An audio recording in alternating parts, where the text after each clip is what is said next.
Mais président, on va aux élections là, et les gens ont été candidats, Oui. des gens de l'opposition. Déjà, j'ai envie de comprendre, je ne sais pas si en Côte d'Ivoire on souffre du même syndrome que l'opposition camerounaise. Comment expliquer que malgré tout ça, vous n'ayez pas pu avoir un candidat unique qui puisse défendre ce que vous dites? Si vraiment il y a braquage, les gens se seraient peut-être alignés derrière ce candidat que l'opposition aurait choisi. Mais pourquoi voulez-vous qu'on choisisse un candidat? Il y avait au départ 60 Une candidats. soixantaine de candidats. Oui. Il y avait une soixantaine de candidats. Les gens se sont présentés. Bon, parce qu'en ce moment-là, tout le monde pensait qu'il s'agissait d'une élection. Vous pensez qu'aujourd'hui, on ne pense pas qu'il s'agit d'une élection? Non. Et alors pourquoi ils y vont? Ah, mais ça, c'est leur affaire. Allez leur demander. Moi, j'ai envie de comprendre. Un journaliste très connu, très... Oui, alors, vous pouvez demander à ceux qui y vont. Mais en même temps, Président, vous avez créé un cadre dans lequel vous discutiez avec l'opposition. C'était bien pour aller aux élections. Vous avez discuté avec un certain nombre de membres de l'opposition, des partis de l'opposition. Oui. Pourquoi est-ce que vous n'êtes pas arrivé à un consensus alors, pour avoir un candidat qui aille vraiment vous représenter dans ce scrutin? C'était pas l'objectif. C'était quoi l'objectif? L'objectif, c'était de savoir, après notre élimination, qu'est-ce qu'on faisait. C'était ça. Et vous n'êtes pas tombé d'accord? Ah si, on est tombé d'accord sur le fait qu'on ne soutient rien, on ne soutient personne et on ne soutient même pas la dynamique électorale. Alors, Monsieur le Président, voilà. Dans votre propre parti, le PPACI, oui. Il y avait une idée de plan B, oui. représentée par M. Domelo. Oui. Vous ne soutenez pas au point de l'exclure du parti, alors qu'il aurait pu représenter aussi une partie de cette opposition dans ce scrutin, s'il bénéficiait de vos voix? Mais il ne bénéficiait pas de nos voix. Ça montre les débats qu'il y a eu. Domelo n'a jamais soumis son idée à débat. Au sein du parti? Au sein du parti. Même pourtant, moi, il dit avoir consulté. Même moi, il n'a jamais discuté avec moi. C'est venu de lui tout seul, Président? Ah, mais c'est pas lui et certains de ses amis, peut-être. Mais en tout cas, ça n'a jamais été un débat au sein du parti. Ça n'a jamais été un débat. Et je vous le dis, et je le répète, cela n'a jamais été un débat au sein du parti. C'est de son propre fait. Alors, il a voulu être candidat. Bon, mais il est candidat. Mais vous n'appelez pas à voter pour lui? Hein? Non. Non. Tous ceux qui sont candidats, nous n'appelons pas à voter pour eux. Mais, Président, quand vous dites que vous n'appelez pas à voter pour qui que ce soit qui est candidat aujourd'hui, oui. Qu'est-ce que les Ivoiriens doivent comprendre? Qu'ils ne vont pas voter, qu'ils restent tranquilles chez eux, etc. Est-ce que ça ne risque pas d'envenimer la situation? Il faut que les Ivoiriens comprennent que Gbagbo Laurent n'appelle à voter pour aucun des candidats qui est en liste. C'est ça. Président, ça veut dire un boulevard pour le président Alassane Dramane Ouattara. Peut-être. Peut-être. Mais un coup d'État, c'est toujours un boulevard. Vous appelez ça carrément un coup d'État civil, c'était toujours un boulevard. Vous êtes opposé becs et ongles, de façon imagée, contre ce 4e mandat du président Alassane Dramane Ouattara. Oui. Il dit aux Ivoiriens, par vous en particulier, je le fais parce que il y a des vraies questions sécuritaires dans ce pays et dans la sous-région. Et qu'il est celui qui peut endiguer, on va dire, cette invasion des terroristes. Que répondez-vous à ça? On peut développer tout ça. Les États-Unis d'Amérique ont affaire à des menaces nucléaires de la Chine, de la Corée du Nord, de la Russie, mais c'est pas pour ça que Trump va dire, bon, comme il y a des menaces nucléaires, alors je reste au pouvoir. Non, cessons d'être nègres, parce que c'est pour ça qu'on se moque de nous. Vous trouvez que c'est être nègre que de dire je Ah reste oui, aux affaires pour protéger oui, mon pays? oui, non. Je reste parce qu'il y a des menaces. S'il y a des menaces, un autre président élu peut aussi Y faire face. s'occuper, faire face à ces menaces-là. Pourquoi ce serait lui, Ouattara, qui serait vraiment le seul capable d'être le Zorro, euh, le Zorro de la situation? Peut-être parce qu'il comprend mieux la situation que les autres et Oh qu'il oui, estime que dans l'opposition, il n'y a pas. Mon œil. Et là, je vous le dis, mon œil. Mon œil. Alors, Président, on Il dit y a aussi. toujours une menace contre un pays. Il y a toujours une menace.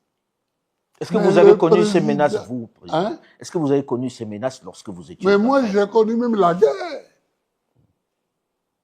J'ai connu la guerre. Est-ce que la rébellion, ce n'est pas une guerre terroriste, ça? La rébellion? Mais j'ai fait face. Alors, le président Ouattara dit aussi qu'il a son bilan pour lui. On l'a écouté pendant les meetings. Oui, C'est assez clair. oui, Il a donné des infrastructures, des routes, oui. des hôpitaux, des écoles. Chacun voit la Côte d'Ivoire qui est en train de changer. Est-ce que les gens ne voteront pas aussi pour ce changement qu'il leur a donné, dont il parle? Oui, écoutez, il est en campagne, lui. Parce qu'il n'y a que pour lui, et enfin, il n'y a que pour les 5 là, qu'il y a une campagne. Donc, il est en campagne. Donc, il dit ce qui peut appeler, ce qui peut amener les gens à voter pour lui. Qui sont des choses que l'on voit, Monsieur le Président. Oui, mais moi, j'ai gouverné ce pays avant lui, avant Alassane. J'ai gouverné pendant 10 ans. Vous pensez que Quand vous avez je le même suis bilan? arrivé au pouvoir, quand je cherchais le pouvoir, j'ai dit aux paysans, donnez-moi le pouvoir pour que je vous le rende. Quand j'ai été élu, je leur ai rendu le pouvoir sur le café cacao, sur la gestion du café et du cacao. J'ai donné aux Ivoiriens la liberté. La liberté. La liberté. Vous voyez, les journaux se sont multipliés. Et, s'il vous plaît, je cherche un journaliste qui peut dire que Gbagbo m'a mis en prison à cause de mes écrits.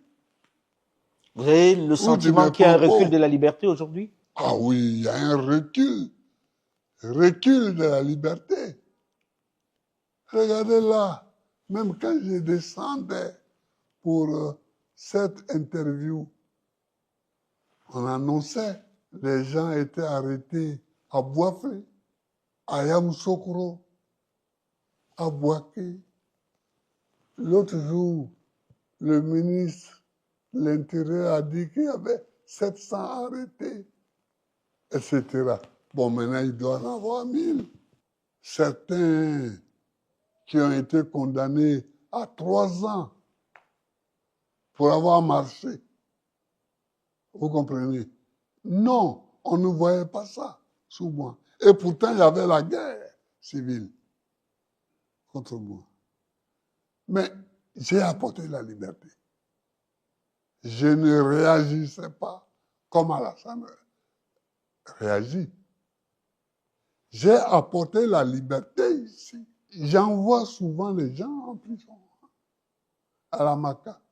Mais ils ne sont pas tous à la Maca. Donc, Je ne sais pas encore exactement où sont les autres. Mais pour ceux qui sont à la BACA, enfin, qu'on appelle aujourd'hui le PPA, comme par hasard,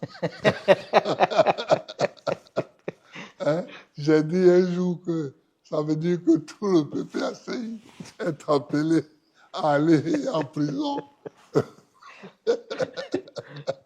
Alors, mais j'en vois souvent, chaque semaine, quelqu'un va les voir. Quelqu'un va les voir. On a des militants, mais on a aussi des gens qui ne sont pas nos militants et qui sont là-bas. Alors, il y a eu des amis, des camarades qui ont été arrêtés, des jeunes, et ils ont été emmenés à l'hôtel Sobroco où, disent-ils, ils ont été interrogés par un blanc barbu. D'où il sort? Vous pensez qu'il y a des mercenaires, que c'est sous-traité, les interrogatoires? En tout cas, je me pose beaucoup de questions. Parce que ce n'est pas une fois qu'on m'a dit ça, c'est au moins 3 fois. C'est qui?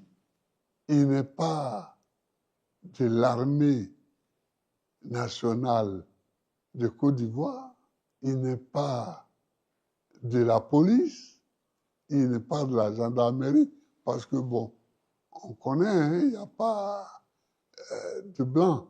Il pourrait y avoir un blanc de nationalité ivoirienne qui peut être, mais il n'y en a pas en ce moment-ci. Alors c'est qui? Et ça, il faut qu'on cesse ça.